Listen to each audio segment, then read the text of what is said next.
মানে স্পিকার, আমার মনের বড় জ্বালা হলো, আমি 2004 সালেই এই বিলটা মহান সংসদে উত্থাপন করেছিলাম এবং পাশের জন্য অলরেডি টেবিলও এসেছিল।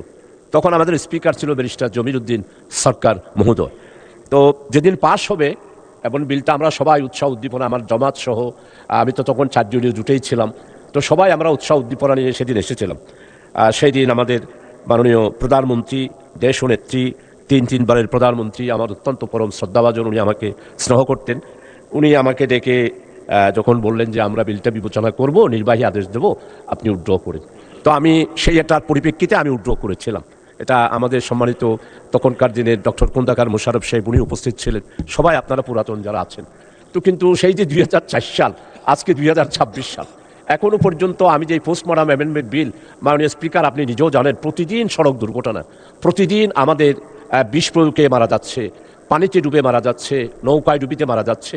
এদেরকে পোস্টমর্টম করার জন্য যখন আনা হয় মাননীয় স্পিকার, কত যে জ্বালা, কত যে কষ্ট। একদিকে মৃত্যুবরণ, আরেকদিকে তাদেরকে পোস্টমর্টম, আরেকদিকে তাদেরকে দাফন কাফন, এই সব জ্বালাতন থেকেই 1898 সালের আগেই এটা, এই পোস্টমর্টম এই বিষয়টা তখনকার দিনও আইনটা ছিল।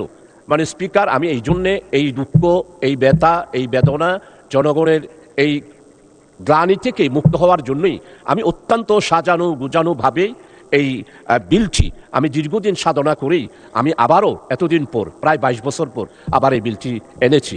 তো মাননীয় আইনমন্ত্রী যদি মেহরবানি করে এটাকে উইথড্র করার জন্য বলেছেন, আমি এটাকে অবশ্যই সম্মান করি এবং আপনাকে অবশ্যই সম্মানিত করব। কিন্তু আমার এই বিলটা যদি আপনি একটু কমিটিতে গিয়ে বিবেচনা করে আমারগুলোও যদি এইখানে অ্যাড করেন, যে মহিলাদেরকে মহিলা করবে, পুরুষেরা পুরুষদের করবে, আর কেউ যদি পারমিশন নিয়ে বলে যে আমি মামলা করব না, আমার এই লাশটাকে, যে অ্যাক্সিডেন্ট হয়েছে তাকে সরকারের পক্ষ থেকে অনুমতি দিয়ে আমাকে দাফন করা হোক, এইভাবে করে 8টা সংশোধনী আমি মাননীয় স্পিকার দিয়েছি মানবতার স্বার্থে, আমাদের জনগণের দুঃখ ব্যথা বেদনা লাঘবের স্বার্থে। আমার এটা যদি বিবেচনায় নেন, কমিটিতে যদি বিবেচনার জন্য নেন, তাহলে আমি অত্যন্ত বাধিত হব মাননীয় স্পিকার। এটাই আমার পক্ষ থেকে আবেদন মাননীয় স্পিকার।